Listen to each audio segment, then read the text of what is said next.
নমস্কার বন্ধুরা, লাবণী কিচেনের আবারও এক নতুন রেসিপিতে আপনাদের সবাইকে স্বাগত। আজকের রেসিপিতে তৈরি করে দেখাবো বড় মাছের মাথা দিয়ে পুঁইশাকের ডিমের একটি মজাদার স্বাদের চচ্চড়ি রেসিপি। পুঁইশাকের ডিম দিয়ে কিন্তু আমরা বিভিন্নভাবে সবজি তৈরি করে খাই, তবে একবার এইভাবে বাড়িতে তৈরি করে দেখবেন, আর খেতে অসম্ভব টেস্টি লাগে। তো চলুন বন্ধুরা, কথা না বাড়িয়ে রেসিপিটা শুরু করি, আর ভিডিওটা প্রথম থেকে শেষ পর্যন্ত দেখার অনুরোধ থাকলো। তো প্রথমে আমি এখানে বেশ কিছুটা মতো পুঁইশাকের জালি কচি পাতা আর তার সাথে ছোট ছোট বেড়ে ওঠা ফুল আমি নিয়েছি, আর এগুলো আমি ভালো করে ধুয়ে পরিষ্কার করে নিলাম।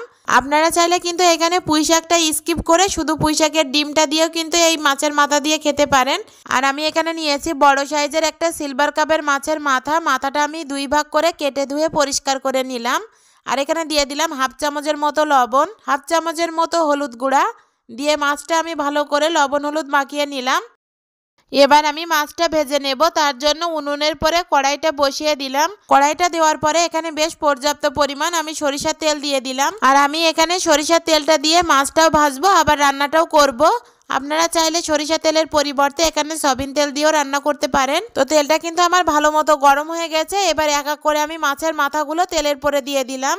আর এখানে কিন্তু আমি তেলের পরিমাণটা একটু বেশি করে দিয়েছি, কারণ এখানে মাছের মাথাগুলো কিন্তু বেশ অনেকটাই বড় ছিল।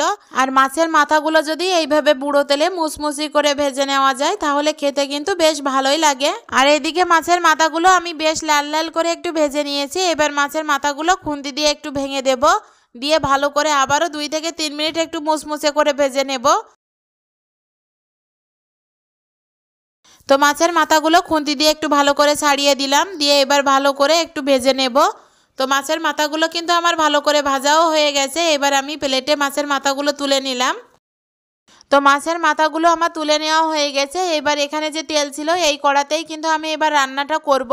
তো আমি এখানে বড় সাইজের একটা আলু ছোট ছোট করে কেটে ধুয়ে পরিষ্কার করে নিয়েছি। তারপরে আমি তেলের পরে আলুটা দিয়ে দিলাম। আলুটা দিয়ে একটু নাড়াচাড়া করে হালকা লাল লাল করে ভেজে নেব। তো বেশ কিছুক্ষণ আলুটা আমি একটু লাল লাল করে ভেজে নিয়েছি। তারপরে আগে থেকে কেটে ধুয়ে রাখা পুঁইশাকটা তেলের পরে দিয়ে দিলাম। দিয়ে এখানে স্বাদ মতো লবণ আর হাফ চামচের মতো হলুদ গুঁড়ো দিয়ে দিলাম।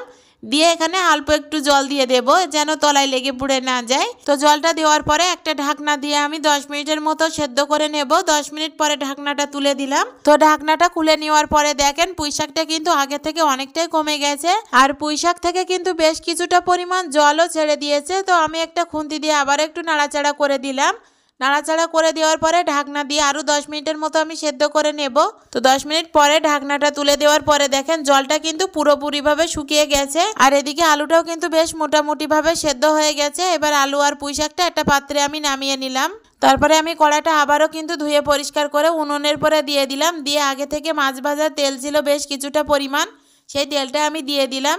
দেওয়ার পরে তেলটা যখন একটু ভালো মতো গরম হয়ে যাবে তখন এখানে হাফ চামচের মতো পাঁচফোড়ন, 2টো শুকনো লঙ্কা, একটা তেজপাতা দিয়ে দিলাম ফোড়নে, আর দিয়ে দিলাম আদা রসুন বাটা 1 চামচের মতো, আর দিয়ে দেবো এখানে 5-6টা মতো কাঁচা ঝাল কুচি, আর সাথে 1 বাটি মতো পেঁয়াজ কুচি। দেওয়ার পরে সবগুলো উপকরণ একটু বেশ লাল লাল করে ভেজে নেব। আর আদা রসুন আর পেঁয়াজ থেকে যতক্ষণ পর্যন্ত কাঁচা গন্ধটা চলে না যাবে ঠিক ততক্ষণ পর্যন্ত একটু বেশি করে ভেজে নিতে হবে। তো বেশ কিছুক্ষণ ভেজে নেওয়ার পরে এখানে অল্প একটু হলুদ গুঁড়ো দিয়ে দেব। তেলের পরে যদি একটু সামান্য হলুদ দেওয়া হয় তাহলে দেখবেন এই তরকারির কালারটা কিন্তু অনেক বেশি সুন্দর আসে।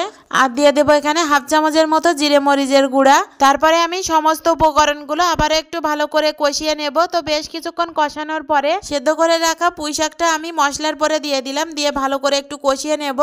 তো 1 থেকে 1.5 মিনিট মতো কষানোর পরে আমি আগে থেকে ভেজে রাখা মাছের মাথাটাও দিয়ে দিলাম। মাছের মাথাটা দেওয়ার পরে বেশ কিছুক্ষণ কষিয়ে নেব। নেওয়ার পরে আমি এখানে সামান্য একটু জল দিয়ে দিলাম, তাহলে এই সবজিটা একটু মাখা মাখা হবে। আর এইভাবে যদি মাছের মাথা দিয়ে পুঁইশাকের ডিম ঘন্ট অথবা চচ্চড়ি করে খান তাহলে খেতে অসম্ভব টেস্টি আর মজা লাগে।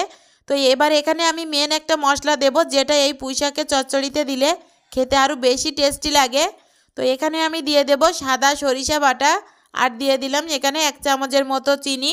চিনিটা দিলে কিন্তু এর যে একটা কোষ্ঠ ভাব থাকে এটাও কিন্তু চলে যায়, আর খেতে কিন্তু বেশ দুর্দান্তই লাগে। তো এখানে কিন্তু আমার সমস্ত উপকরণ দেওয়া হয়ে গেছে। আমি কিন্তু এখানে কোনো রকম মশলার অ্যাড করব না। মশলাটা দেওয়ার পরে খুন্তি দিয়ে একটু ভালো করে নাড়াচাড়া করে নেব। তো আমি আরও 3 থেকে 4 মিনিট এটা রান্না করে নেব। আর এটা কিন্তু চুলার আঁচটা এই পর্যায়ে মিডিয়াম টু লোতে রাখতে হবে। তো আমার কিন্তু চচ্চড়িটা প্রায় রান্না করা হয়ে গেছে। আমি আরও 1 থেকে 2 মিনিট একটু নাড়াচাড়া করে চুলার আঁচটা অফ করে দেব।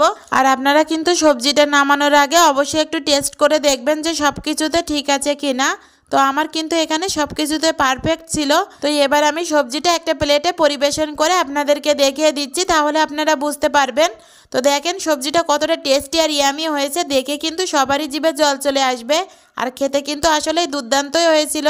তো আমার এই মাছের মাথা দিয়ে পুঁইশাকের ডিমের এই ভিডিওটা যদি আপনাদের কাছে ভালো লেগে থাকে অবশ্যই বাড়িতে একবার ট্রাই করবেন। আর আমার চ্যানেলে নতুন হয়ে থাকলে চ্যানেলটা অবশ্যই সাবস্ক্রাইব করবেন। পাশে থাকা বেল আইকনটিতে ক্লিক করবেন নিত্য নতুন ভিডিও পেতে। ধন্যবাদ।